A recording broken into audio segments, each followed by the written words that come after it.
for you. Great. So I'm very happy to introduce our speaker for this session. The session is titled Share Mo, Missouri's Customer Experience Program. Bobby McKee is the Director of Citizen Engagement for the state of Missouri, and he oversees Share Mo, Missouri's Customer Experience Program. Bobby has been with the state of Missouri since 2016 and the Director of Citizen Engagement since May of 2023. He is passionate about making the voice of Missouri citizens heard and front and center in decision making. Since joining the state in 2016 and stepping into his current role in 2023, Bobby has worked to strengthen connections between government and community. His dedication reminds us that public service at its best starts with listening. And with that, I am now delighted to turn it over to you, Bobby. Awesome. Thanks, Talia. I don't know who wrote that, but that's great. Thank you for it. I have written down here, good afternoon. I'm in central Missouri right now, which is in afternoon, but it's my understanding it's morning for you guys. So good morning. First and foremost, Kelly, thank you very much for the ASL interpretation. The small town, the farm town that I'm from, houses the Missouri School for the Deaf, and that's actually why we were there. I have my aunt and uncle are both deaf, and so I am very appreciative of that service that you provide and that the state of Washington is putting out for everyone. So thank you so much. I appreciate that. Welcome. My name's Bobby McKee. Like the song, but not quite. It's really close. If there's any Janis Joplin fans out there, super fun fact. My wife's name is Rhiannon, like the Fleetwood Mac song, and we have a daughter named Layla. So they are truly named after songs. I am not. But I am the director of citizen engagement for the state of Missouri. You see my photo down here at the bottom. If I knew that it was cutting off the best part of my hair, I probably would have picked a different one, but bear with me there. I'm the director of citizens engagement in the Office of Administration for the state of Missouri. So I oversee the ShareMo program, as we discussed about. ShareMo, we utilize Qualtrics to provide a statewide customer experience program to folks in the state of Missouri.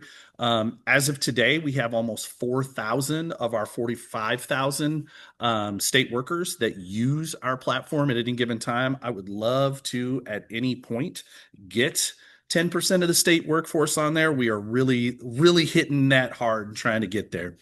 But I will tell you all about ShareMo much more in depth as we go here, but know that that is our customer experience program that takes advantage of Qualtrics to do that. A couple of thank yous.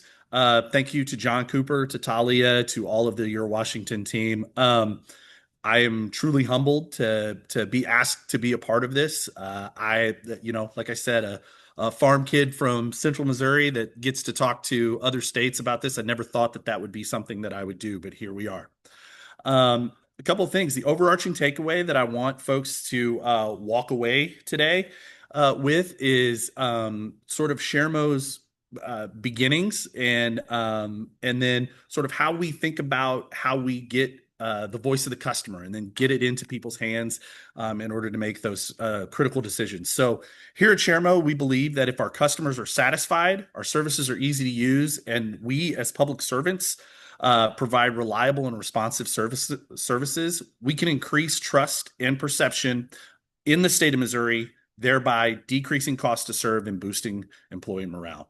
I'll go through and kind of explain why we think all of those things are important, but that is what we want you to take away, is that is the most important part in our program and kind of our pillars and how we work around that.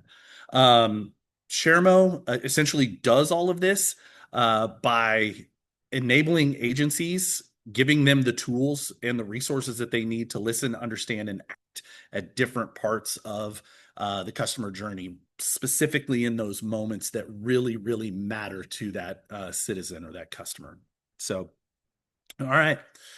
Without further ado, I would like to start off by just talking about the people that we serve every day. So, just like Washington, we're all Missourians. So, 99% of the people that work for the state of Missouri are Missouri citizens themselves. We have 6 million people in the state of Missouri. I'm going to impress you guys real quick. I Googled right before I came on here and found out that you guys have about 8 million. So we're actually really close in population size. I think we have a larger state geographically, but Pretty similar. So if you think about those 6 million people that live in the state of Missouri, the vast majority of those citizens have some sort of interaction with a public servant at any given time. That full journey most likely touches multiple agencies, websites, buildings, team members, the whole gamut of the services that we offer. But it can range from paying taxes to obtaining a professional license, which is something that all of us sort of want to do, to then those folks that don't necessarily want to be our customer, those folks that are applying for services in a time of need, those folks that are looking for assistance after a disaster, something like that. But every single one of those customers has a unique and deeply personal journey that they take with the state of Missouri. So, with that, we want to get into sort of how those customers get in touch with us. I'm sure it's different in Washington, but in Missouri, most times those customers do not know or don't care what department or division they are interacting with. All they know is that you're the state. And I said that facetiously. I'm sure that you guys combat that every single day. Every single day, somebody comes in and says, "I like." I'm trying to pay my taxes and they did not call the Department of Revenue and you have to get them somewhere else. Those folks do not care that you are not the Department of Revenue. They just know that you're Washington State. So while we have a monopoly on a lot of those services, it's vitally important to provide that positive customer experience and instill confidence in our state so that we can provide for those 6 million citizens' needs. One of the things that we always say is these folks don't have another choice. They can't just go somewhere else. You only get SNAP benefits from us. You only get you only get to pay your taxes here. You don't get to go to Walmart if Target gave you a bad experience. So it is vitally important that we get that there. So let's think all the way back to 2022. Think a little baby Sharemo. It's not the behemoth that it is today, or it's not mature. We were fortunate enough to have our legislature appropriate funds for a citizen experience program. So at that point, what does that mean? What is that? And so what we had to do is we had to define what customer experience is. I know that they say like the very first rule in like doing a presentation or presenting to people is never go into definitions. I'm going to like break that rule all day, every day, and just tell you what we did. But we had to, this was the most important thing, was deciding what is customer experience. And so we came up with customer experience as the set of emotions, behaviors, or attitudes of people based off of a series of interactions as part of a transaction. So it's a super simple way of saying it's how people behave, what they feel, and then how they act towards us after our interactions with them. So this tells us that it is way more than asking someone, "Hey guys, how did we do on some survey?" It's how people feel about the state, how they behave towards us after that, how they interact with our individuals that are taking an intake, any of those things, and their level of confidence they have in the state of Missouri to provide for those individuals based on multiple interactions with multiple agencies at any part of that journey. So it's overarching and spreading. The state of Missouri has 17 state agencies, which as I say this, I know that a lot of states have many more than that, but each agency is essentially its own business trying to do different things. So it is paramount that strategic moments in this journey are measured so state agencies can know what is working for citizens and what is not. By addressing the pain points identified in direct feedback from citizens, the state of Missouri can make the overall experience better. All right. So the next thing that we had to do is we had to determine what is customer experience versus customer service. So it's important to differentiate between these two because these terms are often used interchangeably. But here at the state, we really look at that as two different things. While customer service is definitely a part of customer experience, it's just a small part of that. So if you think about like a real world example of this, it would be like if you go to Target and you get great customer service from the person who is taking merchandise that you are taking back for a return. That person giving great customer service is part of customer experience, but it's just one piece. So think about your overall experience, all the way from I got online to see if I wanted this shirt. I bought the shirt, all the way to the parking lot. And then I got home and realized it wasn't what I needed and I needed to take it back. And so I went in. So all of that experience from start to finish is customer experience. And that customer service piece is just a small part of that. So, having folks understand the difference between these two is paramount, because when you walk in somewhere and you start talking about customer service, you can really narrow a scope down and not get that entirety of customer experience. So from there, we had to determine, like, why is customer experience important? Why should people listen to us whenever we start walking in and talking about customer experience? So the McKinsey Institute released a study titled The Global Case for Customer Experience in Government, in which they state improving CX can drive better critical outcomes for government agencies around the world. And if we dive into those outcomes, these are some of the things that we come up with. Continuous improvement. So by identifying broken or inefficient processes, we can improve those processes and increase efficiencies. So that's one of the services that we offer. Decrease cost to serve. That is one of the things that we really lean on. It's a pillar. So satisfaction of customers is directly linked to the bottom line. And then improved employee morale. Customer experience and employee experience are linked. So I will go into depth of these three, but really think about these as our pillars of, these are the things that we really want to do. Is we want to continuously improve, we want to improve employee morale, and then we want to decrease the cost to serve. So let's dive into continuous improvement. So McKinsey states that when customers are satisfied, they are 9 times more likely to trust the agency. So think about that for a second. 9 times more likely. So trust in the state, or confidence, which is what we call it here at our state. So confidence in the state of Missouri is paramount in building a good relationship with those we serve. Also, when asked if the agency is delivering on its mission, satisfied customers are also 9 times more likely to agree with that statement. This tells us that by measuring CX and continuing to improve the processes a customer must go through, the citizen's perception of the agency improves. And citizens' perception also leads to increased trust. Next, we get into the decreased cost to serve. As opposed to the last slide, when customers are dissatisfied, they are twice as likely to contact an agency 3 or more times.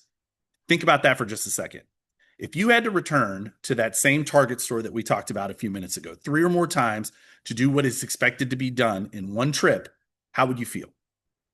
I imagine all of you would probably jump in and say, you know what? I'm going to go to a different store next time. So as we stated earlier, in most cases, there is no other choice. State of Missouri customers, they don't have that luxury. They only can come to us. So dissatisfied customers are also twice as likely to publicly express dissatisfaction. So think about this. If our customers visit or call our offices less, or they can self-serve, this frees up our team members. It also makes it feasible for agencies to prioritize work based on need and ultimately decreasing the cost that it takes to serve all Missourians. And then finally, we jumped into that improved employee morale. Stick with me for a second, but we as public servants provide services to Missourians and look to foster relationships and build trust with the public. By measuring customer experience, you can make connections in the data sets, address issues raised by customers, then communicate those changes to those frontline workers. If you are able to do all of that, you are able to build rapport between frontline workers and the people that they serve. The same McKinsey research referenced earlier states that long-term organizational success is 50% driven by organizational health and is mutually reinforced by customer experience. A great example of this, and we saw this firsthand in the state of Missouri, is in one of our agencies. When they started gathering feedback from customers, they noticed that customers were name-dropping individuals and calling out how friendly and knowledgeable they were. At that point, they looked at this and they said, this is untapped potential. We are not getting this anywhere else. How do we celebrate these folks? So since then, that agency has launched an employee recognition program based directly off of feedback that they get from their customers. So once a month, those folks that get really good customer experience shout outs within the open-ended text, they're celebrated. They're recognized in front of their peers, and it said, "Hey, this person's doing a good job. Don't believe us. Believe Bobby, who filled out this survey about that person." This seems like a good place to pause. Does anybody have any questions or anything? It's my understanding that the chat is open. If you have questions, go ahead and send that in. Talia, if anything comes in, just holler at me. But does Will anyone have any do. questions? No, someone just kind of mentioned, and I know I've heard this too when we do our work and we're identifying folks as citizens and our work around citizens. Mhm. Do you find that when you say citizens that it might like leave any groups of folks out? Maybe some people that happen to be in your state but are not actually citizens. Is that a thing? Um, we do. So one of the things that we really look at is so we also have like internal customers that we look at on occasion that aren't they could be citizens, but they come in and then they have something that they're doing with the state, such as like our IT department. But one of the like best use cases that we have for out of state folks is if you are licensed to sell insurance products in the state of Missouri. You can live anywhere that you would like. Your domicile state doesn't necessarily have to be Missouri for you to sell insurance product. And so we do send surveys to those folks whenever they do business here. But most of our stuff, I would say probably 95 to 99% of our stuff is actually for citizens of the state of Missouri. Awesome. And if you want, I mean, you mentioned questions, so now we got a Yeah. couple if you want to Yeah. hear another one. Okay. Absolutely. QPS, so I repurposed this slides just so everybody knows, but QPS is our quarterly pulse survey. It is our employee satisfaction survey that we send out. One of the questions here is, does recognizing customer shout outs to an employee for good customer service confuse employees with the big picture about experience? That is a great question. Because it is a piece of experience, it doesn't. But we do try to let them know that it is just one small piece. Another presenter mentioned that people do have a choice, struggle to engage with the state, or struggle to survive without the state's help. But but they are, of course, both awful choices that we want to move away from. Fully agree, guys. Like I absolutely agree with that. I don't know that I ever thought of struggling or trying to survive as a viable choice. Have you found certain employee recognition methods that work the best to encourage staff? I would say that is the greatest success story that we've had from that. Are those like shout outs from the people that you serve? We've had a few different ways that people have done that, whether that be in an open forum, like some sort of a meeting. There's also a team that is getting after call surveys, so after a phone call, and they have a board that is up that kind of puts in it. It creates a little bit of like this friendly rivalry of who can get the most good things said about them. So we've noticed that those two things really do sort of work well and work the best in our estimation and experience. Great questions, guys. Talia, anything else before I jump in? No, go on in. All right. So let's recap here. So why is customer experience important? So if our services are easy to use, as public servants, we provide reliable and responsive service, and our customers are satisfied, we can decrease the cost to serve, increase trust and perception with the state of Missouri, and in turn boost employee morale. All right. So now, once we had all of that information, and we had sort of the who we wanted to serve, what we wanted to measure, all of those things. We had what we wanted to do. We had to figure out how are we going to do this, right? So I'm lucky enough to have my boss came up with Sharemo. So she started Sharemo. Uh, she was in my role before me, and then when she got promoted, she brought me in. So when she started Sharemo, she went out and she said, "This is what we want to do. We want to listen, understand, and act at those moments that matter within that customer journey." So we have the state of Missouri, we have the three pillars that we want to act on, or that we want to imply.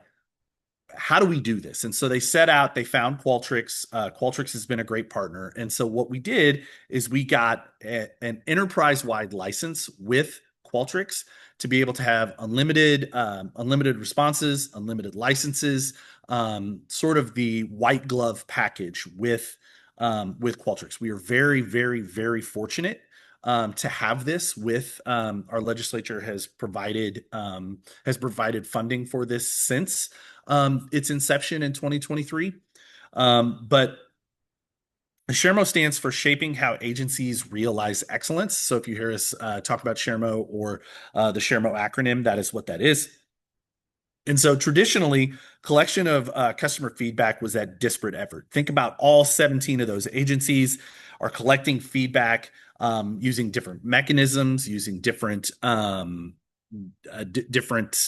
different themes, different strategies, any of those things. And so what we wanted to do by establishing ShareMo was provide that centralized platform that allows access to all agencies to those enhanced tools to measure customer experience with the intent to listen, understand, and act during those moments of that CX journey. Now for kind of the good stuff, right? So how does this work within the state of Missouri? So we have a federated structure. So if I'm being honest with you, at the very beginning of ShareMo, there were a few people doing the entirety of the work, right? So in year one, which was fiscal year 2023, it was just 6 agencies and 6 projects that we determined this is what we're going to do as a proof of concept.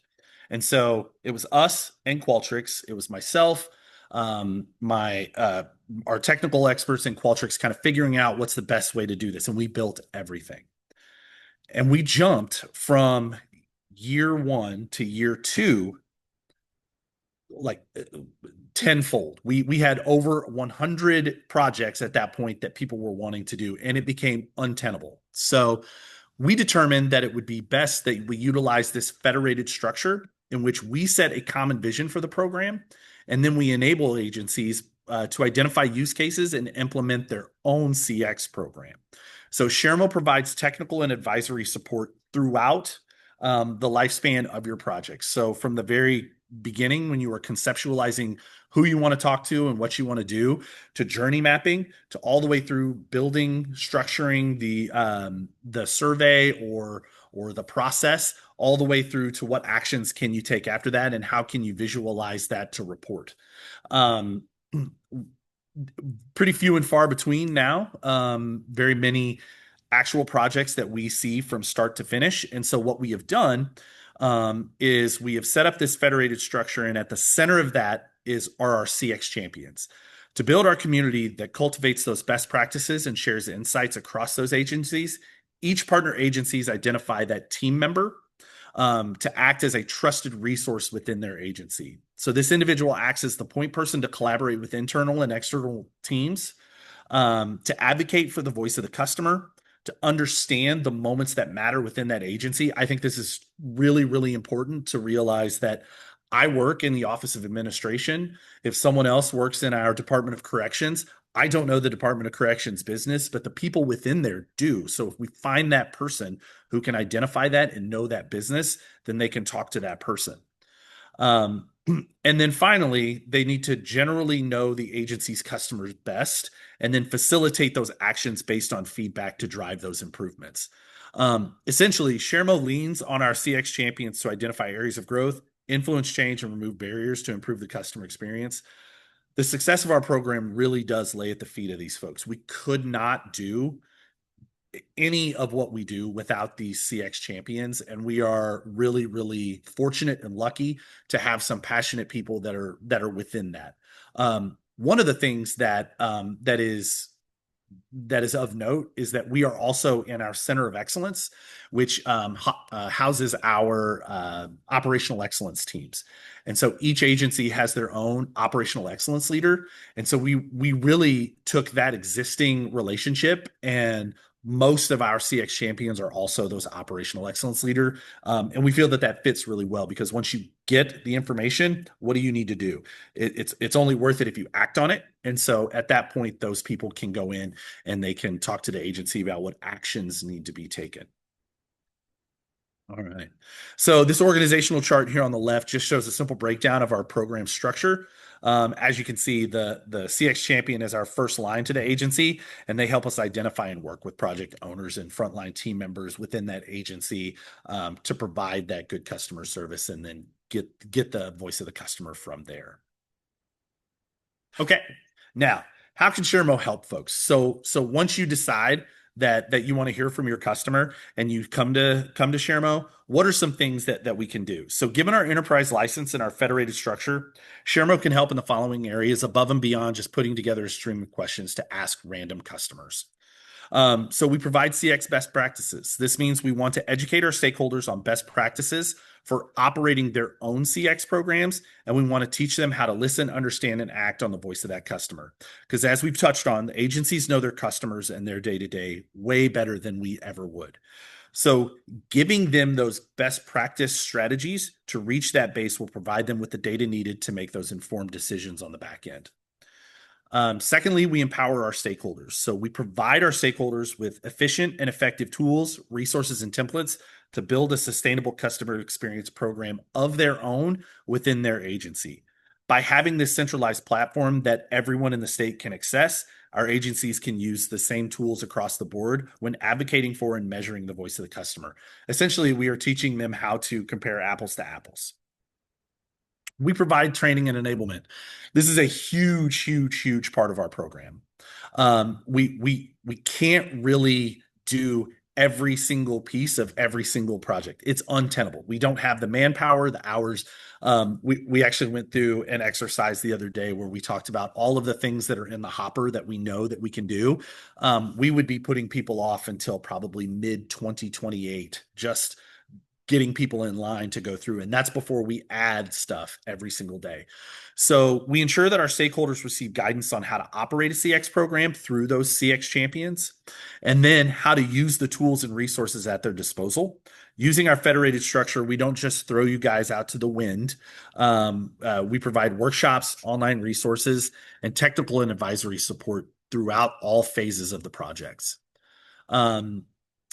The fourth thing is we provide access to customer-centric dashboards so you can measure, track, and report on the overall quality of CX and the impact of initiatives at both state and agency levels.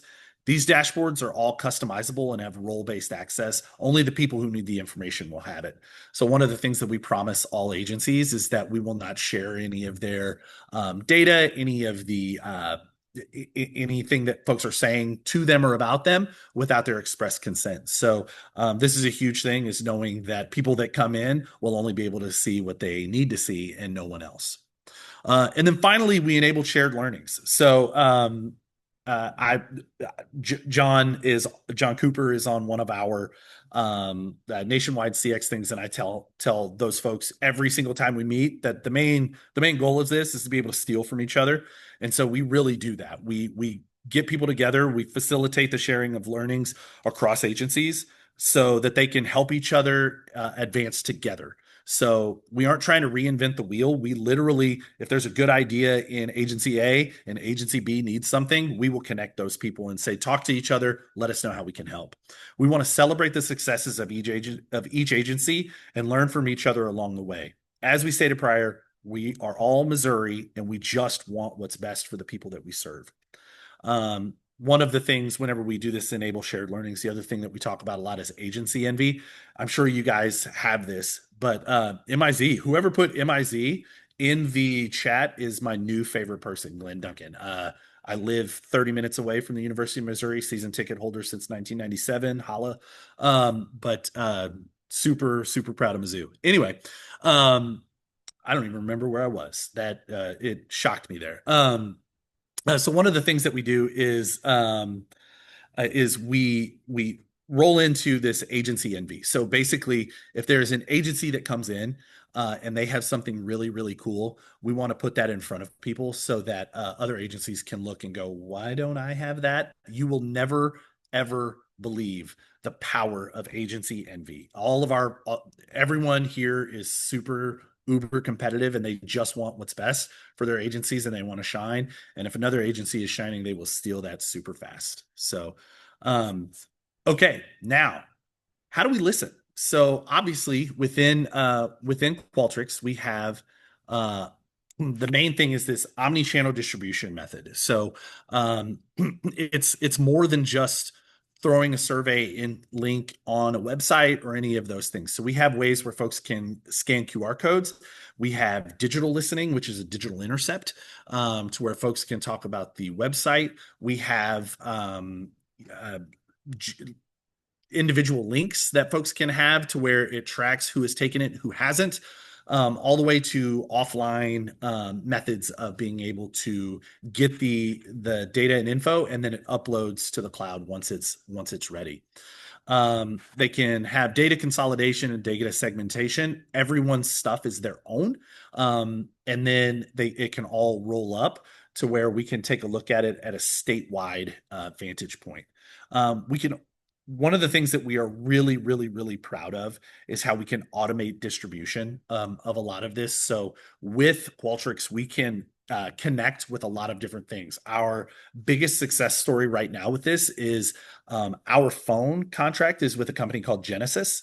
And so we have within the IVR that's built in, someone can opt in to taking a survey. And then whenever they hang up the phone, it automatically sends their information to Qualtrics, and then Qualtrics automatically sends out that survey.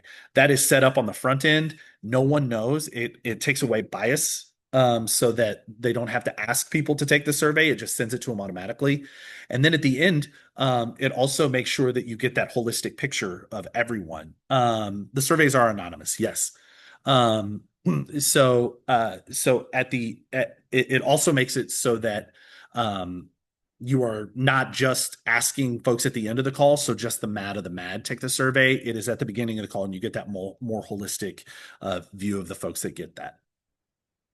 And then finally, we can gauge multiple touch points. So because we have those executive level dashboards, or I'm sorry, because we have that omni-channel distribution, we can take a look at a journey and we can say, all right, we can do an overarching, and then from that overarching, we can really drill down into certain touch points and understand. So a really good example of this is if we have like our journey from unemployment to rehire, you can have the folks that apply for unemployment, and you can find something within that and then drill down into that issue right there.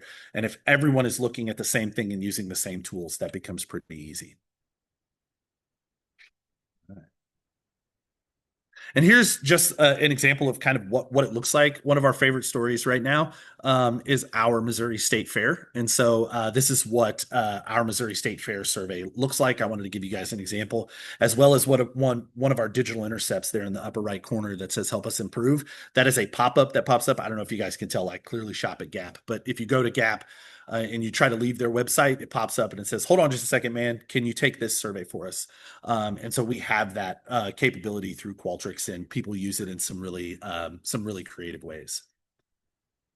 Now we get to how do we understand, right? So we've received all of this information and all of this data. How can we assist in visualizing and analyzing that data for the agency? So we visualize the data through dashboarding, and we can segment that dashboard similar to how we segment the data there, or at the front end through how we listen. The root cause analysis, which we can really get down and we can analyze how this is. We use AI to help us automate reports and do some of that root cause analysis as well. And then those system integrations to where we can integrate with other systems to be able to bring this in. If you take that customer service center example that I gave before, we can bring in a lot of the operational data from Genesis as well to tell us how long each one of those calls are.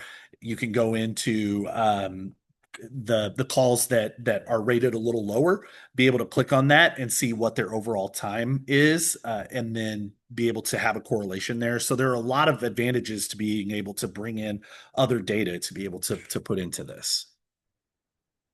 And then this is an example of one of our dashboards and what it looks like. Our Missouri WIC program, we're super proud of them. They're a really great use case for us. They came in, they had their own smaller Qualtrics account, and since they used ours, they have sunsetted that, and we've absorbed them into ours, and we have We've used our buying power to be able to have a lot more bells and whistles, a lot more reporting capabilities, all of as well as more responses, more license usage, all of those things. So we're really, really proud of this, but I wanted to give you guys an example of what one of our dashboards looks like.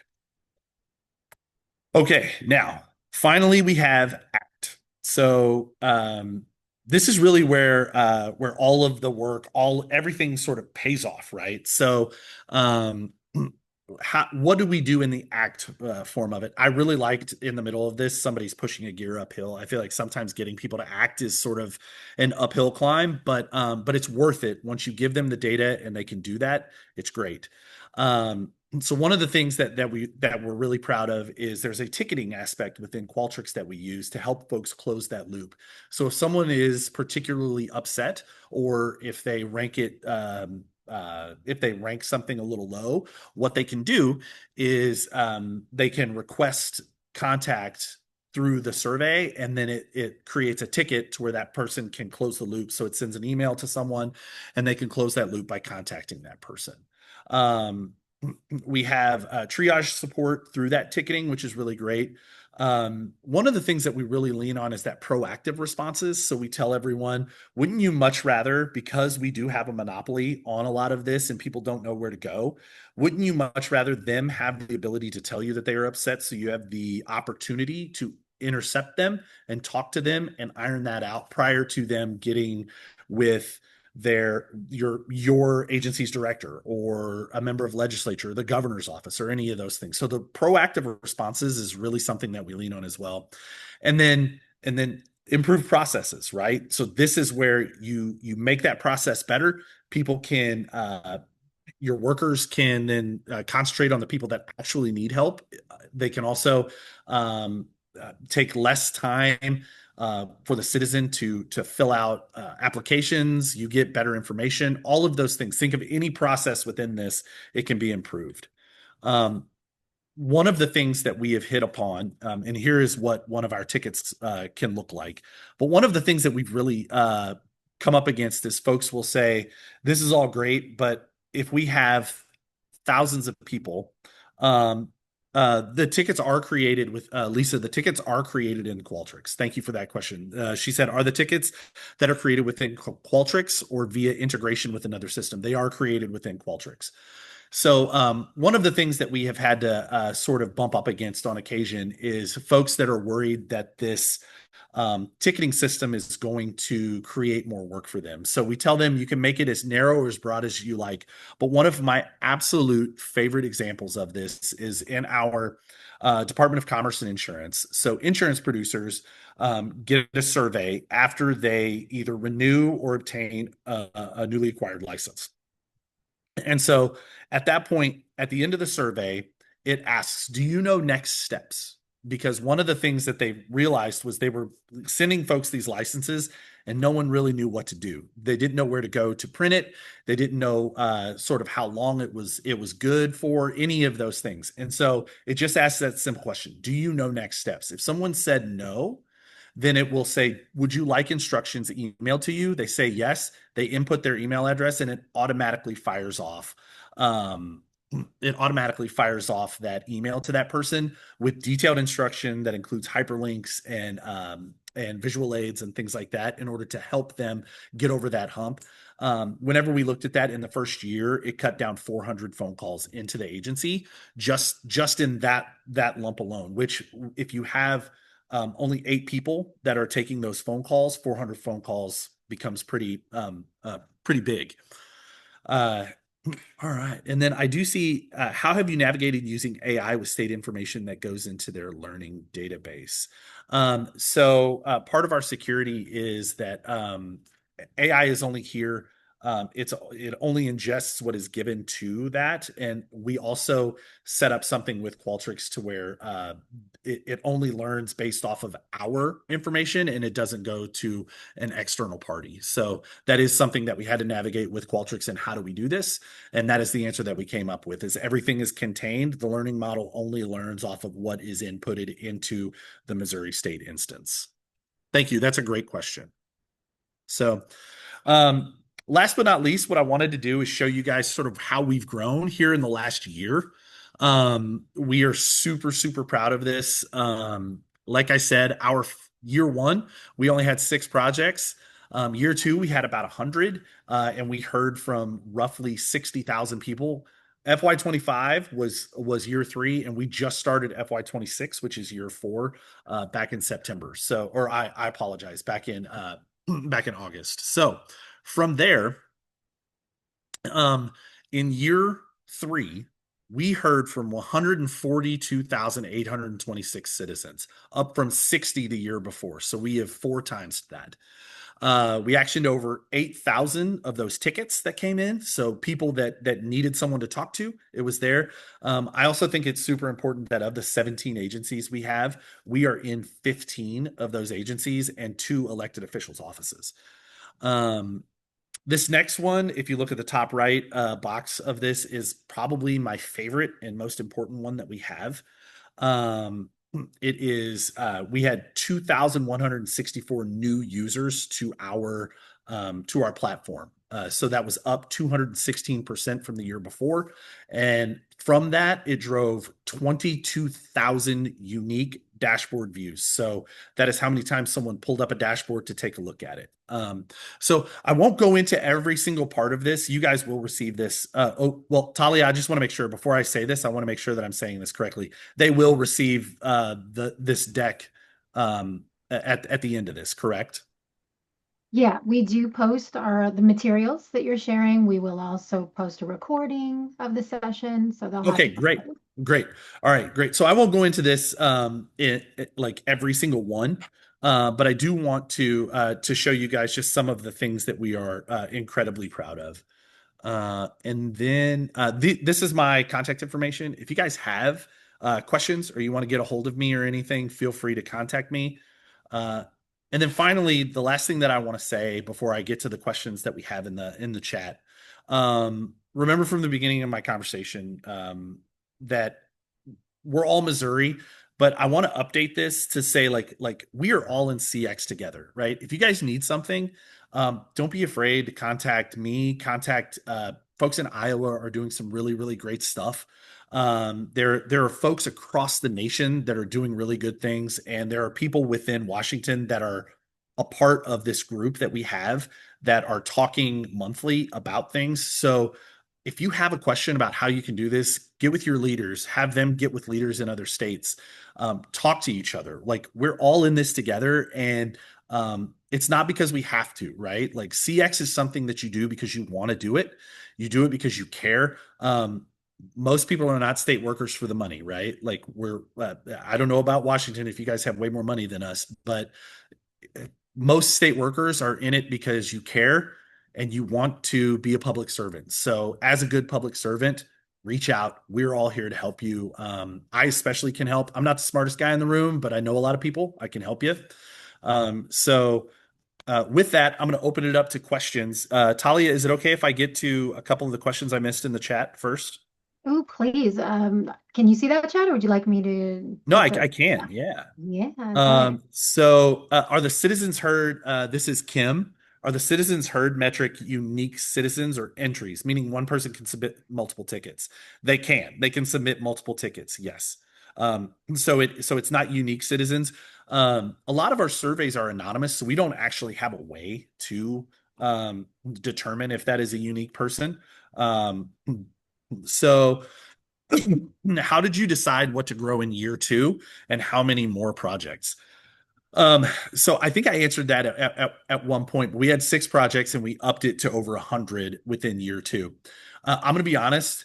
There was not a lot of us determining that. It came at us so fast and so hard that we had to adapt. I like to tell everyone that that federated structure was not something that I just thought up of off of my head and was like, hey, this would be cool.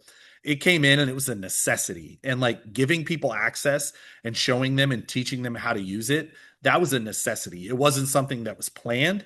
And we hit it and we said, how can we make this a tenable process for all of us involved?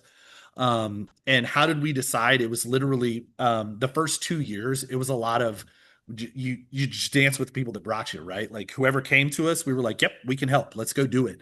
And we had to gain that trust, and we had to gain all of that momentum. And now we are at a point where we can literally look at things and measure how it's going to impact citizens, what the cost benefit analysis is, any of those typical sort of ROI structures that you have within that to determine how you prioritize projects. Um, I hope that helps, Jennifer. Lisa asked if you can see one of our dashboards.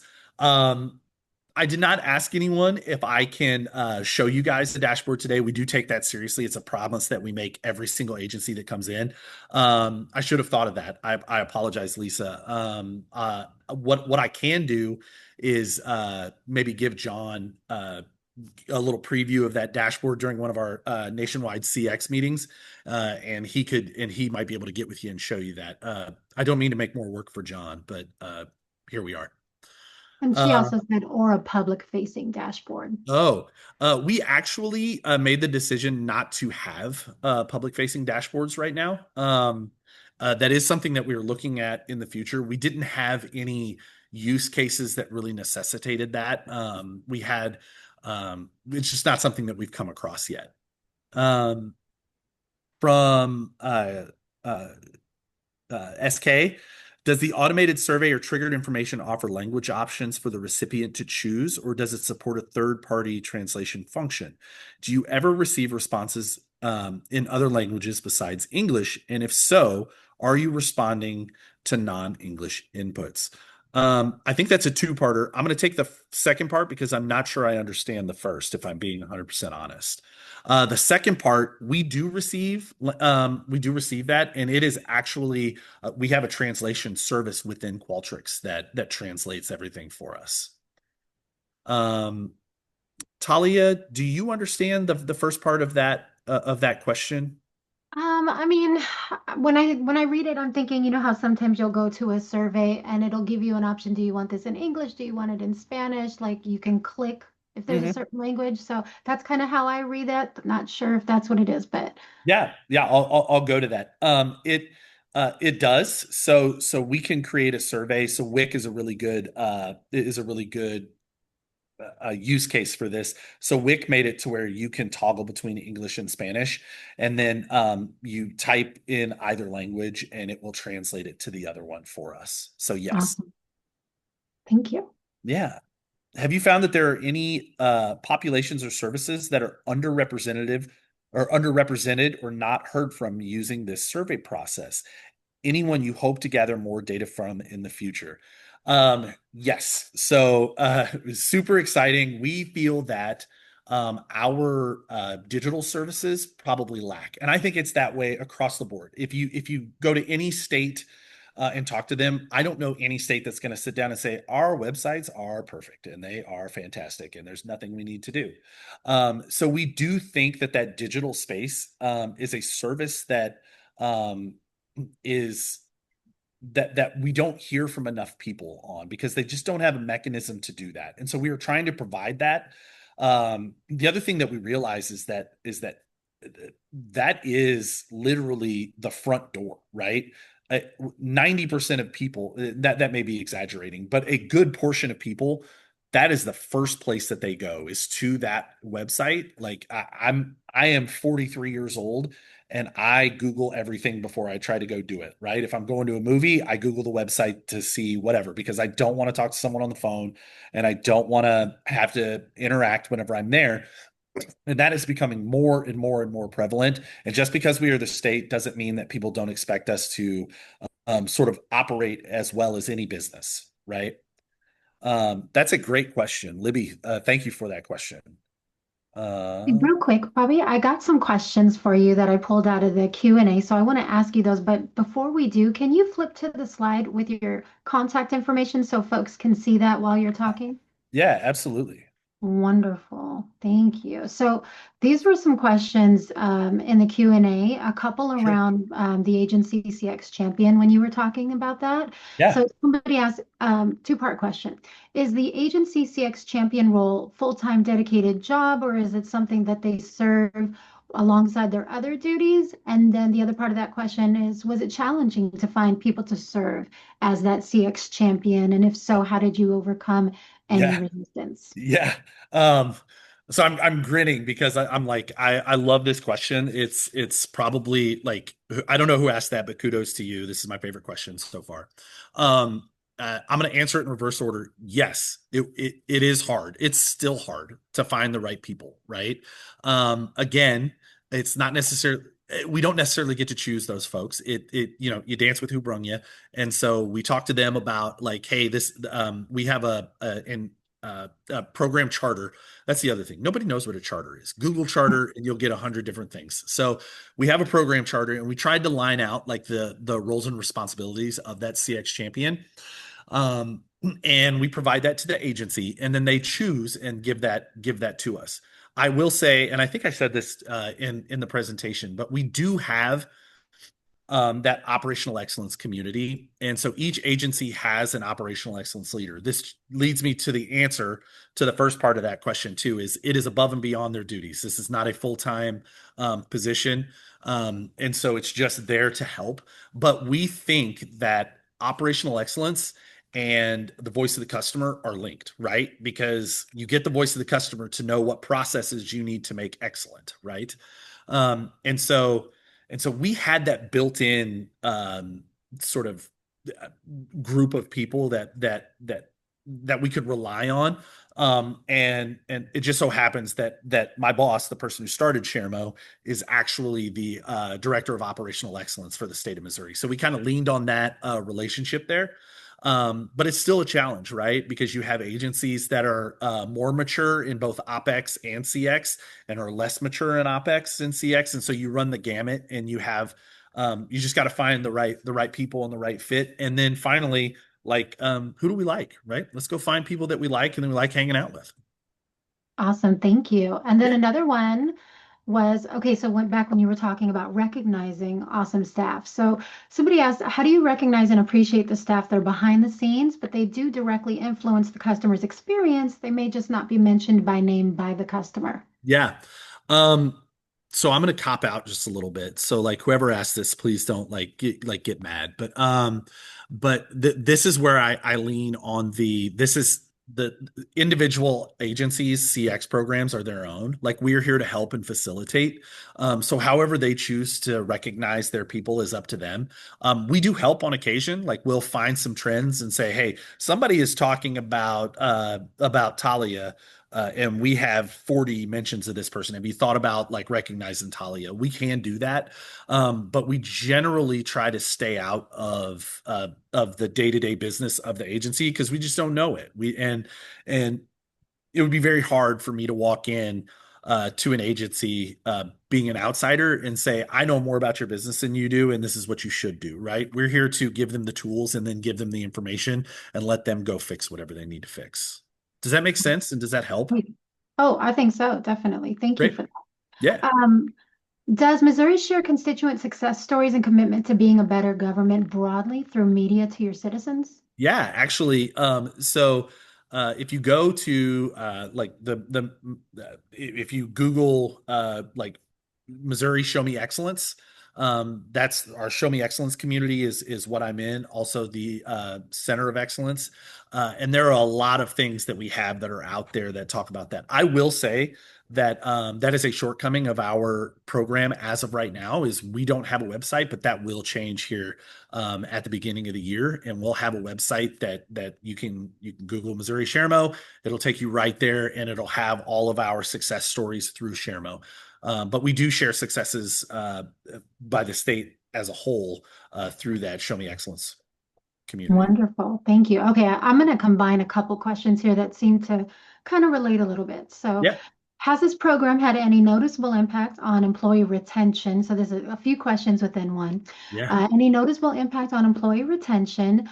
Do you find that morale may have been improved based on more positive customer interactions as a result of this project? And then also, is there any advice on how to create a good customer experience internally?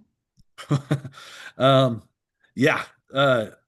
Those are like And those I are can long repeat. conversations, each one of them. Yeah, great.